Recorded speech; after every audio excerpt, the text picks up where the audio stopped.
Today I want to talk about using the word could as the past form of can. Just like the word can, we can use the word could to talk about abilities.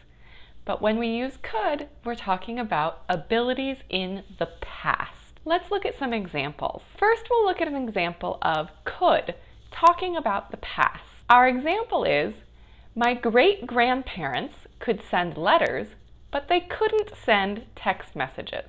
Yes, my great-grandparents lived in the past, so we're talking about their past abilities. They could send letters through the mail, but they could not send text messages because text messages didn't exist. We use could just like we would use can, but could talks about the past and can talks about the present. Let's look at a present example. Our present example is, I can send text messages, but I can't send telepathic messages. This talks about my abilities in the present, so we use can. Now, we don't know about the future. Maybe in the future we will be able to send those telepathic messages.